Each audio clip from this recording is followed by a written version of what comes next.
La richesse cachée de la France était-elle donc un pays si riche? Au printemps 2024, un groupe de fonctionnaires russes se rendit en France pour une mission d'études sur les politiques urbaines. Cependant, avant même leur départ, une ombre de scepticisme planait. Les échos médiatiques d'une France criblée de dettes, secouée par les grèves et le déclin économique, avaient semé le doute dans leurs esprits. L'une des membres de la délégation, une jeune femme nommée Katerina, partageait cette impression négative et n'attendait rien de ce voyage.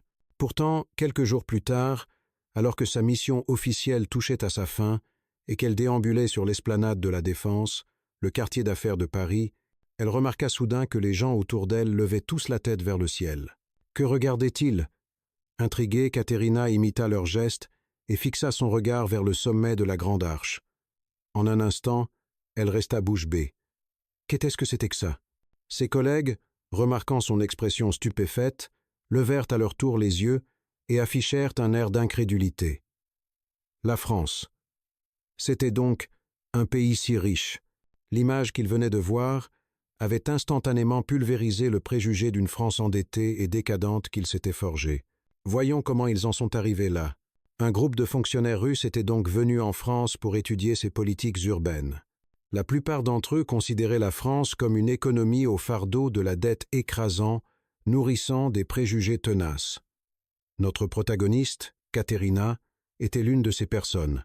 Katerina, 34 ans, était une haute fonctionnaire du ministère russe de l'urbanisme. Ayant grandi dans une ville de province avec sa grand-mère, elle était une élève assidue et studieuse. Pour elle, non seulement les pays étrangers, mais même la capitale de son propre pays, Moscou, lui semblait être un monde lointain et intimidant. Elle n'avait jamais voyagé à l'étranger et n'avait jamais eu l'occasion de s'immerger dans une culture différente. Cette fois, dans le cadre d'un programme de formation, elle devait accompagner ses supérieurs pour une série d'études en Europe. Leur première destination avait été un pays d'Europe de l'Est. Sérieuse, Katerina avait étudié de fond en comble la documentation fournie, s'imprégnant des politiques urbaines locales avant son arrivée. Cependant, sur place, son constat fut sans appel « c'est complètement différent de ce qui était écrit ». La réalité du terrain ne correspondait en rien aux rapports officiels. Cette expérience lui apprit douloureusement que les informations sur papier et la réalité vécue pouvaient être deux choses bien distinctes. Ainsi, lorsqu'il fut temps de se préparer pour la France, leur prochaine destination, le scepticisme s'installa. « Ce ne sera sûrement pas comme dans les documents », se dit-elle. Elle perdit toute motivation à lire les dossiers préparatoires sur la France et c'est donc dans une ignorance quasi totale qu'elle embarqua dans l'avion pour Paris. L'image que Katerina avait de la France était celle d'un pays plutôt pauvre. Elle avait vu aux informations russes des reportages sur l'endettement colossal du gouvernement français. Un pays étranglé par la dette doit être pauvre dans son ensemble, pensait-elle. Un autre reportage télévisé avait parlé de l'esprit de contestation permanent, des grèves à répétition qui paralysaient le pays. C'est sûrement parce que les gens sont désespérés et pauvres qu'ils manifestent sans cesse, en avait-elle conclu. Une autre émission encore affirmait qu'en France, malgré de longues heures de travail, les salaires stagnaient et le coût de la vie explosait. Avec des salaires si bas, beaucoup de Français doivent vivre dans la précarité, imaginait-elle. Plus encore, Katerina se souvenait de sa première visite à Moscou lorsqu'elle avait découvert un grand magasin de type tout à prix unique. Tous les articles y étaient vendus pour une somme modique, ce qui l'avait laissé ébahi. C'est possible, si peu cher? Mais sa surprise ne s'arrêta pas là. Un ami lui avait dit « Tu sais, en France, ils ont des magasins discount encore plus grands, comme Action ou Lidl. » Avec une expression incrédule, Katerina avait répondu « C'est-à-dire qu'ils vendent toutes sortes de choses pour seulement quelques euros? Bien que le prix ne soit pas forcément inférieur, l'idée qu'une telle variété de produits puisse être offerte à si bas prix lui semblait incroyable. Mais alors, à quel point la vie des Français doit-elle être difficile? Son esprit était rempli de questions.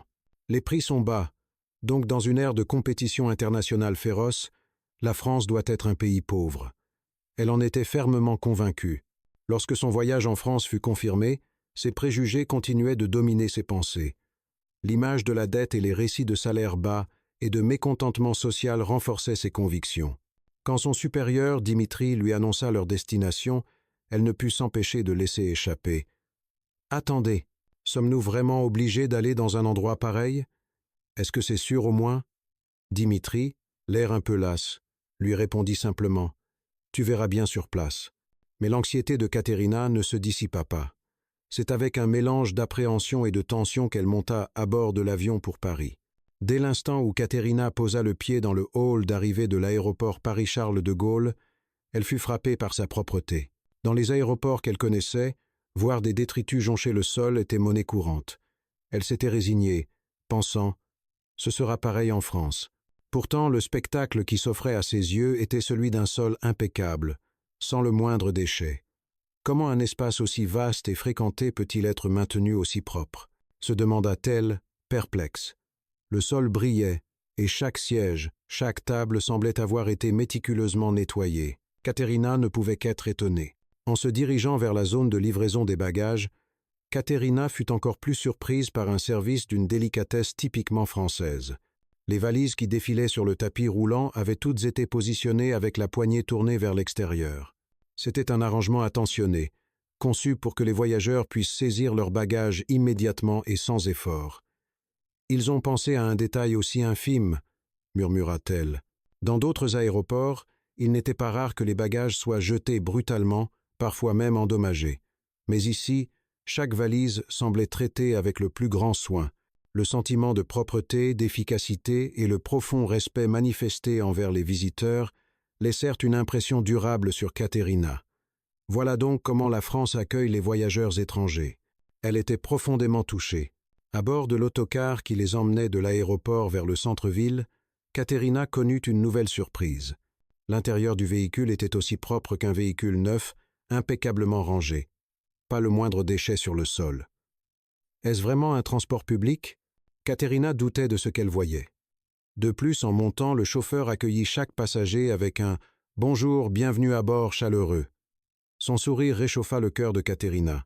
On se croirait accueilli par le concierge d'un hôtel de luxe, ne put-elle s'empêcher de commenter. Lorsque l'autocar s'engagea sur l'autoroute, Caterina se crispa légèrement.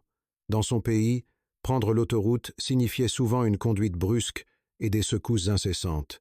Pourtant, l'autocar français glissait sur l'asphalte avec une douceur remarquable, presque sans vibration. La conduite du chauffeur était d'une grande finesse, sans freinage brusque ni virage sec, maintenant une allure constante et sereine. En Russie, les klaxons et les accélérations brutales sont la norme. Caterina était admirative de ce professionnalisme. Puis, lorsque l'autocar arriva pile à l'heure prévue à l'arrêt près de leur hôtel, elle fut également épatée par la ponctualité des transports français. Si confortable et si ponctuelle, c'est incroyable. Cette expérience de voyage agréable l'avait complètement conquise. En arrivant à l'hôtel, dès qu'elle pénétra dans le hall, Caterina fut de nouveau confrontée à une scène surprenante. Tout le personnel de la réception, d'un même élan, lui sourit et lui dit d'une voix douce « Bienvenue, votre voyage s'est bien passé ?» Cette attitude souriante fut un choc pour Caterina. En Russie, il était courant que le personnel hôtelier vous tende la clé avec une expression neutre, voire renfrognée. C'est donc ça, la chaleur humaine à la française, pensa-t-elle. Dans sa chambre, les surprises continuèrent. Une décoration au ton chaud et apaisant, des produits de toilette de qualité bien rangés. En ouvrant l'armoire, elle découvrit un peignoir moelleux et des chaussons soigneusement préparés. En Russie, de telles attentions sont réservées aux hôtels de grand luxe. Je ne m'attendais pas à ça dans un hôtel de cette catégorie, s'émerveilla Caterina. Mais ce qui l'étonna le plus fut la salle de bain. Non seulement la lunette des toilettes était impeccable, mais à côté se trouvait une douchette hygiénique. Comment est-ce qu'on utilise ça? Se demanda Caterina en regardant l'installation, déconcertée. Néanmoins, elle fut peu à peu séduite par sa fonctionnalité et sa propreté, et ne put s'empêcher de s'exclamer « Les salles de bain en France sont vraiment les meilleures du monde !» Mais le lendemain matin, Caterina et ses collègues visitèrent les rues de Paris. Ce qui frappa leur regard, c'était la propreté des lieux, où qu'ils aillent. Pas un déchet par terre. Les trottoirs et les routes étaient incroyablement bien entretenus. Pourquoi est-ce si propre? Je ne vois presque aucune poubelle, s'étonna Caterina. De plus, lorsque le feu piéton passa au rouge, le groupe s'arrêta et observa les alentours. En Russie, lorsque la circulation était faible, la plupart des gens ignoraient le feu et traversaient. Mais en France, tout le monde autour d'eux attendait patiemment le signal. Quelle discipline! C'est donc ça, le civisme français, ce respect de l'ordre, sentit Caterina. Au cours de leur enquête, alors qu'elle marchait au milieu de l'agitation de la défense, Caterina remarqua que les gens autour d'elle levaient les yeux. Que regardent-ils tous? Curieuse, elle leva la tête vers les immenses bâtiments et ce qu'elle vit la laissa sans voix. Une animation numérique gigantesque, d'un réalisme saisissant, se déployait sur la façade d'un immeuble. Ce n'est pas possible. Une publicité aussi réaliste sur un gratte-ciel en pleine ville? C'est absolument stupéfiant. Caterina resta figée sur place, émerveillée. Ses collègues français, tout aussi surpris, restaient bouche bée, l'air incrédule. « C'est réel ce que l'on voit ?» murmura l'un d'eux. Curieux, ils demandèrent à voix haute en anglais à un passant dans la foule. « Excuse me, what is this ?» Une personne parlant anglais leur répondit « Oh, that's a 3D digital advertisement. » Caterina et ses collègues n'en crurent pas leurs oreilles. « Quoi? C'est une publicité? C'est si réaliste. » En Russie, les rues étaient certes remplies de publicités, mais elle n'avait jamais vu une publicité numérique d'une telle envergure et d'une telle sophistication. Caterina se remémora les paysages urbains qu'elle connaissait, où de nombreuses rues arboraient des enseignes délavées et des affiches vieillottes, donnant une impression générale de vétusté. En comparaison, la publicité française était d'un raffinement exquis. Le réalisme et la puissance des images 3D projetées devant elle firent voler en éclats l'image d'une France pauvre que Caterina s'était forgée. Pour créer une telle publicité, la technologie française doit être incroyablement avancée, murmura-t-elle. Puis, elle commença à douter de ses propres préjugés. Est-ce vraiment un pays au bord de la faillite? La visite continua. Caterina avait envie d'aller aux toilettes, mais elle se retint un moment. Même en Russie, elle évitait autant que possible d'utiliser les toilettes publiques dans des endroits inconnus. Les toilettes publiques russes étaient souvent des toilettes à la turque, sans siège, obligeant à s'accroupir. Les sols et les murs étaient sales, et l'hygiène était si déplorable qu'il fallait parfois renoncer à y entrer. Il faut du courage pour aller dans des toilettes publiques.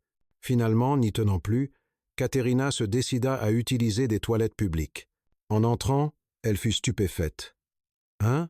Ce n'est pas du tout comme je l'imaginais. » Les toilettes publiques en France ne demandaient aucun courage. Le sol brillait de propreté, la cuvette était impeccable, et même les coins les plus reculés étaient nettoyés à la perfection. En France, où qu'elle aille, les toilettes étaient toujours impeccablement tenues. Caterina fut touchée par cette propreté, se demandant même si c'était vraiment aussi propre partout. De plus, elle remarqua des aménagements pensés pour les usagers, comme un siège pour bébé ou des crochets pour suspendre ses affaires. C'est conçu pour que même avec un jeune enfant ou beaucoup de bagages, on ne soit pas en difficulté. Caterina, tout en s'émerveillant de la qualité des équipements, s'exclama « Des toilettes si propres et pratiques, on se croirait dans un hôtel de luxe. » Plus tard, le groupe décida de prendre le métro parisien. Sur le quai, de nombreuses personnes attendaient déjà, et la foule était dense.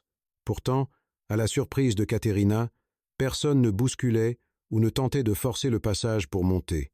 Au contraire, tous faisaient la queue de manière ordonnée, attendant calmement l'arrivée de la rame. Caterina en écarquilla les yeux.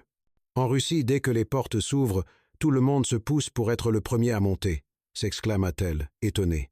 Une fois à bord, une autre scène surprenante se déroula sous ses yeux, le silence qui régnait dans la rame. Les passagers consultaient tranquillement leur téléphone ou lisaient un livre, comme si chacun était conscient et respectueux de la présence des autres. Mais ce qui la choqua le plus, ce fut de voir des gens assoupis. En France, même dans les transports en commun, beaucoup de gens piquaient un somme sans crainte. En Russie, dormir dans le métro ou le bus était impensable, car on deviendrait immédiatement la cible des pickpockets. En Russie, dans les transports, il faut rester constamment sur ses gardes et ne jamais quitter ses affaires des yeux. Pourtant, en France, les gens semblaient aussi détendus que chez eux. En voyant cela, Caterina sentit ses certitudes s'effondrer. Mais à quel point ce pays est-il sûr? Elle était profondément impressionnée par ces transports publics si calmes et si sécurisants. Après être sortie du métro, il marchait dans les rues de Paris la nuit. La ville était encore pleine de vie. Les néons scintillaient, et la foule animée captiva l'attention de Caterina. Mais ce qui la frappa le plus, ce fut de voir de jeunes femmes marcher seules, sans crainte, dans la nuit. Elles tenaient leur smartphone à la main, écoutaient de la musique avec des écouteurs et se promenaient naturellement. En Russie, marcher seul la nuit était extrêmement dangereux, et encore plus avec un smartphone à la main, une cible facile pour les voleurs. Personne ne ferait une chose pareille. Katerina était sous le choc. De retour à l'hôtel, un membre de l'équipe Svetlana se mit soudain à fouiller son sac avec anxiété. « Je ne le trouve plus !» Tout le monde se tourna vers elle. Le visage de Svetlana devint encore plus pâle.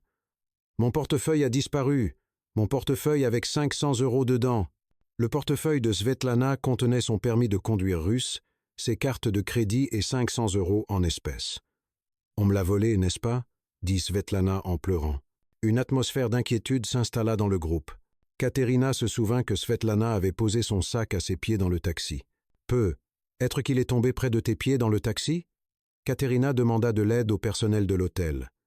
Après avoir consulté le reçu, un employé contacta la compagnie de taxi. La compagnie identifia le véhicule et interrogea le chauffeur. Cependant, la réponse du chauffeur fut négative. Rien n'avait été trouvé dans la voiture. La déception se propagea. Svetlana, désespérée, dit « C'est fini, on me l'a volé. » « No !» Pourtant, le personnel de l'hôtel, avec un calme imperturbable, passa à l'étape suivante. Il contacta immédiatement la police. Et là, surprise, le portefeuille de Svetlana avait déjà été déposé au commissariat comme objet trouvé.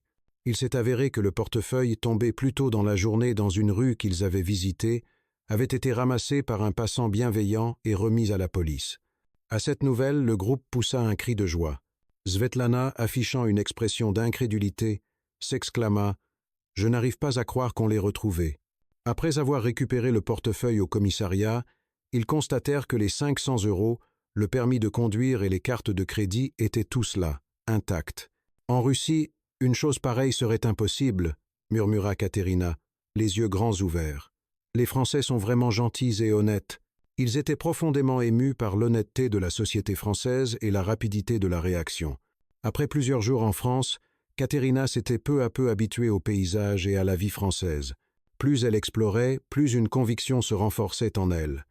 La France, quoi qu'on en dise, était un pays riche et sûr. La propreté de la ville, la courtoisie de ses habitants et surtout la grande qualité de vie des gens rendaient cette impression encore plus certaine. Est-ce vraiment un pays criblé de dettes ? Le doute qu'elle avait au départ s'estompait de jour en jour. C'est alors qu'un jour, lors d'une conversation avec son supérieur Dimitri, le mystère fut enfin résolu. Pour répondre aux questions de Katerina, Dimitri expliqua en détail la situation économique de la France. La dette de la France est en grande partie détenue par des institutions financières nationales et européennes, ainsi que par la Banque centrale européenne. C'est donc complètement différent d'un emprunt contracté auprès de pays étrangers. Katerina, l'air perplexe, ne comprenait pas bien ce que signifiait une dette détenue nationalement. Dimitri hocha la tête et poursuivit. « Exactement. La France emprunte dans sa propre monnaie, l'euro. Le risque d'un défaut de paiement, comme cela peut arriver à des pays qui empruntent en devises étrangères, est donc pratiquement nul. Emprunter dans sa propre monnaie, donc pas de risque de défaut. » Katerina était un peu surprise. En Russie, elle entendait souvent parler des dangers pour un pays d'emprunter dans une monnaie étrangère, ce qui pouvait mener à des crises économiques. Elle comprit que la situation économique de la France était totalement différente. Avec une monnaie forte et une dette circulant principalement en interne, Katerina réalisa « C'est donc pour ça qu'il n'y a pas à s'inquiéter de la dette française. » Dimitri lui révéla un autre aspect de l'économie française. En réalité, la France est l'une des plus grandes puissances économiques mondiales et possède d'importantes réserves de change. Juger de la force économique de ce pays uniquement sur le montant de sa dette est donc une grave erreur. Katerina fut stupéfaite. L'une des plus grandes puissances économiques mondiales. Je pensais qu'à cause de sa dette, son économie était instable, mais en fait, ce n'est pas du tout le cas. Elle comprit enfin l'intelligence et la robustesse du système économique français. Elle avait appris qu'il ne fallait pas se laisser abuser par les chiffres superficiels de la dette, mais qu'il était essentiel de comprendre la nature profonde de l'économie. Au cours de son séjour, Katerina n'a pas seulement découvert les aspects économiques, mais a également touché à la profondeur de la société française. Elle comprit peu à peu que la bienveillance des Français était le pilier de la remarquable sécurité du pays. Au début, Katerina pensait que la sécurité était simplement le résultat du travail de la police ou des mécanismes sociaux. Cependant, en observant le comportement quotidien des Français, Elle découvrit que l'ordre social était maintenu naturellement par un sentiment de considération mutuelle. Réaliser que la gentillesse discrète et la douceur des Français envers les autres soutenaient finalement cette sécurité étonnante la toucha profondément. Les transports publics français en étaient le parfait symbole. Caterina avait fait l'expérience de leur propreté et de leur ponctualité de classe mondiale. En France, ne pas déranger les autres dans les espaces publics est une règle de courtoisie évidente, profondément ancrée dans les mentalités. Chacun respecte l'espace et le calme des autres. Face à cette attitude, Caterina admira. La discipline rigoureuse et la profonde bienveillance des gens sont vraiment remarquables. De plus, elle comprit que derrière les nombreux services de qualité qu'elle avait expérimentés en France, se cachait la culture française de l'art de vivre. Le soin apporté aux invités était omniprésent et pratiqué comme une évidence. C'est cet art de vivre qui façonne les services et la société en France, réalisa Caterina, et son respect pour le pays s'approfondit. Ainsi, le séjour d'études de Caterina en France, contrairement à ses attentes, fut extrêmement fructueux.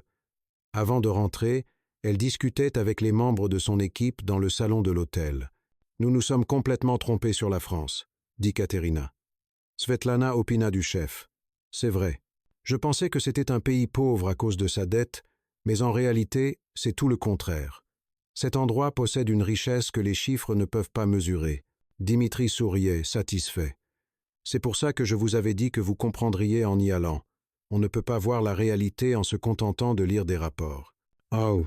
Caterina, regardant par la fenêtre la vue imprenable sur Paris la nuit, dit doucement « Ce qui est normal pour les Français a été pour moi une étrangère, une série de surprises constantes. Les fondements de la culture française, tant admirés dans le monde, sont solidement ancrés dans cet art de vivre. Et cet état d'esprit peut être le véritable symbole de la richesse de la France. Moi et tu, ce que nous vous avons raconté, c'est l'histoire de Caterina, une Russe qui a découvert la France avec surprise et émotion. Ce qui est une évidence pour les Français fut pour elle une étrangère, une suite ininterrompue d'émerveillement. De retour en Russie, Caterina raconta à ses collègues « La France possède une richesse de chaleur et de bienveillance qui ne peut être exprimée par des chiffres. Je pense qu'il est crucial que les Français transmettent cette richesse aux générations futures, même si les temps changent. Ce qu'elle a appris en France, c'est qu'on ne peut pas mesurer la véritable nature d'un pays avec de simples données économiques. » Caterina regretta profondément sa superficialité, d'avoir jugé la France comme un pays pauvre en se basant uniquement sur le montant de sa dette. La propreté de l'aéroport Charles de Gaulle, le confort de l'autocar, l'accueil de l'hôtel, la sécurité des rues, la propreté des toilettes publiques, les gens dormant dans le métro, et surtout, l'honnêteté de la personne qui a rendu le portefeuille intact. Tout cela témoignait de la véritable richesse de la France. Caterina n'oublierait jamais l'immense publicité 3D qu'elle avait vue à La Défense. À cet instant, l'image d'une France pauvre s'était complètement effondrée dans son esprit. Un pays capable de créer une publicité aussi avancée ne pouvait pas être pauvre. Cette conviction fut confirmée par toutes les expériences qui suivirent. De retour chez elle, Caterina raconta avec une nouvelle conviction son expérience française à ses collègues. La véritable richesse de la France ne se mesure pas en PIB ou en dette. La bienveillance des gens, la sécurité de la société, la propreté et cet art de vivre, voilà le vrai trésor de la France. En l'écoutant, ses collègues commencèrent les uns après les autres à s'intéresser à la France. « J'aimerais y aller aussi. Est-ce vraiment un endroit si formidable ?» Caterina répondit avec un sourire. « Oui, il faut y aller pour comprendre.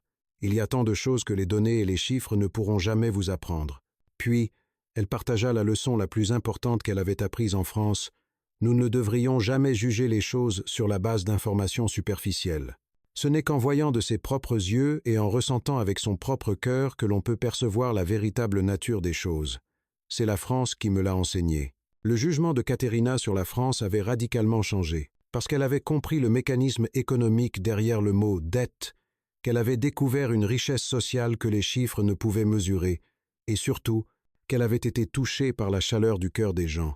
Les fondements de la culture française, admirés dans le monde entier, sont solidement enracinés dans cet art de vivre. Et cet état d'esprit est le véritable symbole de la richesse de la France. Alors, qu'avez-vous pensé de l'histoire d'aujourd'hui? Merci de votre lecture.